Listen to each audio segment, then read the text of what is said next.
ये जानते हैं हमारे नील रमन जी पूर्व जिला अध्यक्ष भी रहे हैं और विधायक भी रहे हैं निर्मला के। नील रमन जी, आपको बहुत बहुत बधाई हो। पहले आप सबको बहुत बहुत शुभकामनाएं, मंगल कामनाएं और बधाई। धन्यवाद नील रमन जी, आपको बहुत बहुत शुभकामनाएं न्यूज़ 18 खबर की ओर से।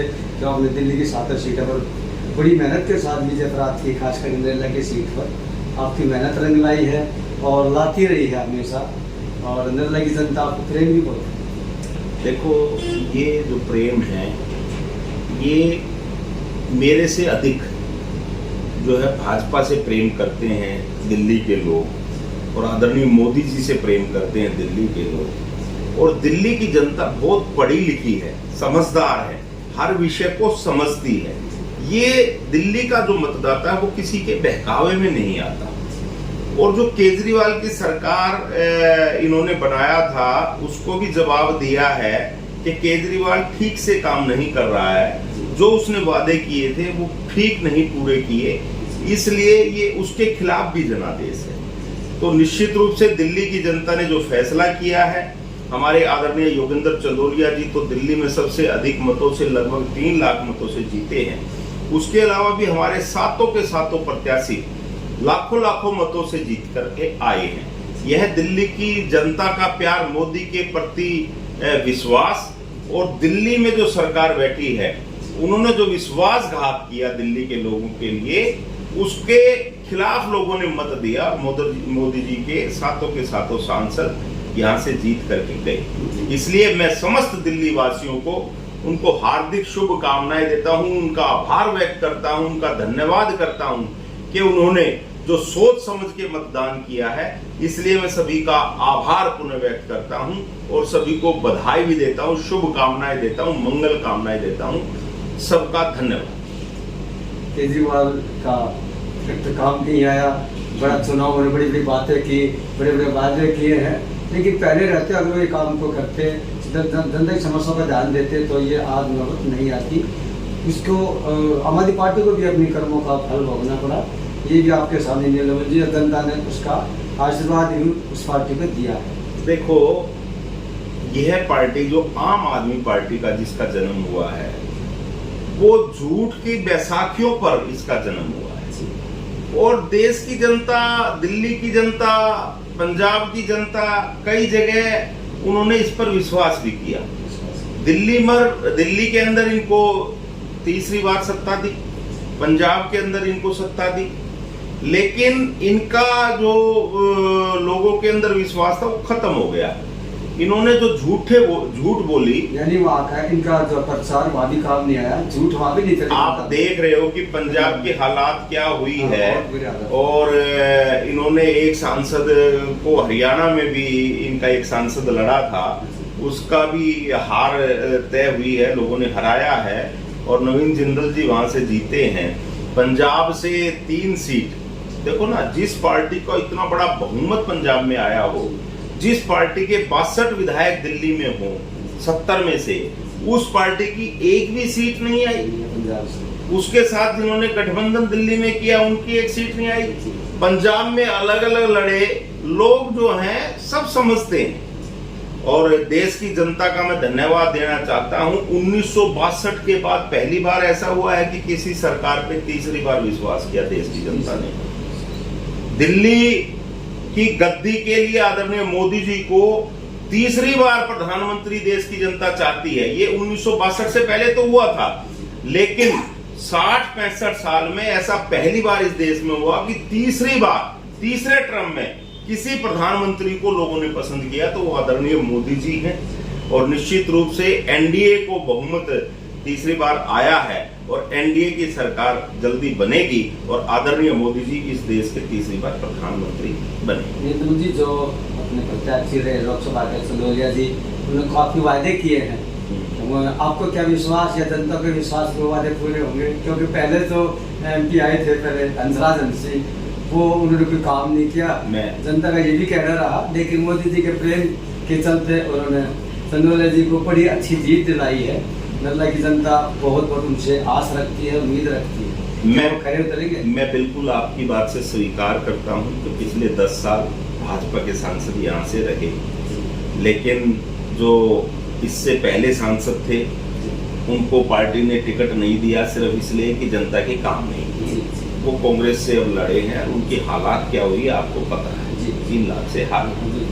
और एक सांसद ने जो पंजाब से जिनको टिकट दिया, अगर वो भी अच्छा काम इस क्षेत्र के लिए करते तो मुझे विश्वास था कि उनको वहां से टिकट ना दे करके यहीं से पार्टी टिकट देती। अब की बार पार्टी ने एक ऐसे कार्यकर्ता को टिकट दिया है जो जमीन से जुड़ा हुआ है, जो 15 साल निगम पार्षद रहा है, मेयर रहा, स्टैंडिंग कमेटी का चेयरमैन रहा, दिल्ली की जनता के साथ जुड़ा हुआ है। तो इस आदमी पे पूरा विश्वास लोगों ने किया, आदरणीय मोदी जी पे पूरा विश्वास किया, और मैं गारंटी के साथ, दावे के साथ कह रहा हूँ आज अब जीत गए योगेंद्र जी। योगेंद्र चंदोलिया जी ने जो वादे किए हैं वो पूरे होंगे, और इस 5 साल में जो पिछले 10 साल का सूखा है उसको भी हरा करके ये लोगों के बीच में देगा। मुझे पूरा विश्वास है योगेंद्र चंदोलिया जी पूरे काम करेगा और पूरा जनता के जो इन्होंने विश्वास किया वो खरा उतरेगा। जी, मुझे एक सवाल होगा आपसे जी कि अयोध्या पर पूरे देश को बड़ा गौरव है, भगवान राम का भव्य मंदिर बनाया है, मोदी जी के आशीर्वाद से बना है, जनता के प्यार से बना है। वहाँ पर ऐसी क्या कमी रही प्रचार में जो आगे बढ़ता किसी को हार का सामना करना? देखो, मैं आपके सामने सच्चाई स्वीकार करता हूँ जो मैंने देखा है। हालांकि बड़े लीडर हमारे इस पर चिंता मंथन करेंगे, एक अयोध्या ही नहीं पूरे उत्तर प्रदेश की भी समीक्षा होगी, और इसके अलावा महाराष्ट्र में भी कुछ कमियां रही, और उसके साथ साथ जो है पश्चिम बंगाल में भी आशानुरूप हमारे परिणाम नहीं आए। लेकिन फिर भी देश की जनता, जैसे उड़ीसा में हमारी सरकार आ रही है, जबरदस्त सरकार आ रही है, और इसी प्रकार से जो विधानसभा आई, इसी प्रकार नायडू के साथ हमने मिलकर के जो चुनाव लड़ा वहां हमारी सरकार आ रही है।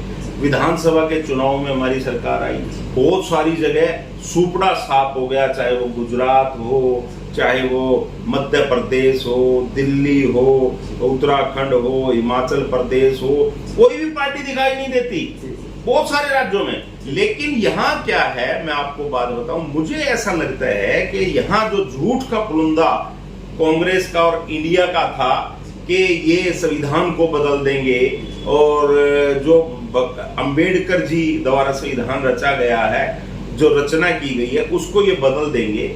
इसलिए हमारा मोहम्मदन समाज, मैं बिल्कुल क्लियर कह रहा हूं, और हमारा जो दलित समाज है वो काफी हद तक उनके दिमाग में इन्होंने ये बैठा दिया इस क्षेत्र में कि ये संविधान को बदल देंगे। अब अंबेडकर जी भगवान की तरह पूजे जाते हैं, विशेष रूप से एक समाज में। वैसे तो पूजनीय है अंबेडकर जी, हम सबके पूजनीय है, लेकिन वह एक समाज, क्योंकि उस समाज से वो आते थे, उनको बहुत ही पूजनीय और भगवान का दर्जा देते हैं। उनको लगा कि ये जो कांग्रेस और इंडिया गठबंधन कह रहा है, तो कभी ऐसा ना हो कि संविधान बदला जाए। हालांकि मोदी साहब ने बार बार कहा, अमित शाह जी ने बार बार कहा, नड्डा जी ने कहा कि हम संविधान बदलने वाले नहीं है, संविधान वही रहेगा। लेकिन उन लोगों ने विश्वास ज्यादा इंडिया पर किया, इसलिए मुझे ऐसा लगता है संविधान बदलने के नाम पर गुमराह किया है। और जो देखो, हमेशा संविधान बदला जब जाता है जब कोई अच्छे कार्य करने हो। संविधान अगर बदला गया 370 हटाने के लिए, तो तब कानून का सहारा लेना पड़ा, संविधान को वहां इस्तेमाल किया। इसके अलावा 3 तलाक के लिए संविधान का इस्तेमाल किया।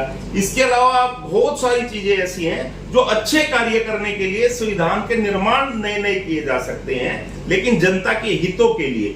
लेकिन उनके दिमाग में एक चीज बैठा दी कि संविधान बदल देंगे, संविधान बदल देंगे। लोगों के दिमाग में ये एक वहम सा बना दिया, और जो उनके दिमाग में ये सेट हो गया, जहां जहां वो सेट कर पाए वहां थोड़ा सा भाजपा को नुकसान हुआ है, ये मैं स्वीकार करता हूं। पार्टी इसमें मंथन करेगी। हाँ, वो एक जो है एक तरह से कुछ जगह जातिवाद भी बहुत चला है, जो नहीं चलना चाहिए। देश के अंदर जातिवाद नहीं होना चाहिए।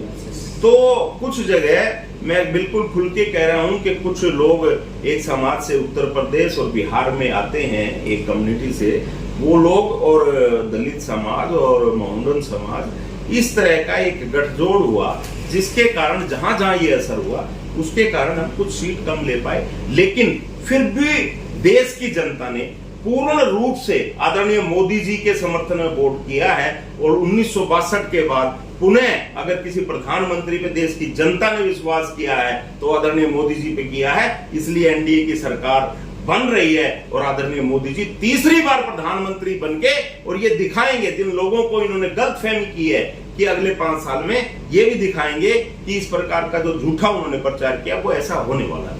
यानी कि जो दुष्प्रचार होगा नहीं। हाँ, दुष्प्रचार जो किया है वो गलत काम आदरणीय मोदी जी कभी करते नहीं, देश को परम वैभव पर ले जाने का काम करते हैं। ये इस प्रकार के लोग बोल रहे हैं आज कि बेरोजगारी की बात करते हैं, जिन्होंने कभी गरीबों को आगे बढ़ाने का ही काम नहीं किया, गरीब को नीचे धकेलते गए। आज 25 करोड़ लोगों को गरीबी रेखा से ऊपर उठाने का काम मोदी जी ने किया है। इन लोगों ने 65 साल राज किया है, इन्होंने कभी गरीबों की देखरेख नहीं की, इन्होंने सोचा कि गरीब गरीब ही रहे। तो ये जो है ये देश की जनता समझती है, इसीलिए हाँ, इसीलिए नहीं, जहां लोग समझदार हैं, इसलिए मेरा कहना है कि शिक्षा जो है और स्वास्थ्य है बिल्कुल फ्री होनी चाहिए देश में। मेरा अपना निजी मत है, मेरा पार्टी का मत क्या है मुझे नहीं पता, लेकिन देश के अंदर जब शिक्षा अगर पूर्ण रूप से फ्री हो जाएगी तो जो शिक्षित लोग नहीं हैं वो पढ़े लिख जाएंगे, तो वो हर विषय को जो झूठ बोलने वाले हैं उनके बारे में समझेंगे। और एक स्वास्थ्य, शिक्षा और स्वास्थ्य बिल्कुल फ्री होना चाहिए देश के अंदर, जो सबके हित में काम आए। एक दूसरा, आधार से लिंक मतदाता होना चाहिए। बहुत सारे लोगों के अभी भी 2-2, 3-3 जगह मत बने हुए हैं, वो यहाँ आकर भी वोट डालते हैं, वो उत्तर प्रदेश में भी वोट डाल देते हैं, नजदीक होने के कारण वो हरियाणा में भी वोट डाल देते हैं, एक ही जगह रह करके कई राज्यों में जाकर के मतदान करते हैं।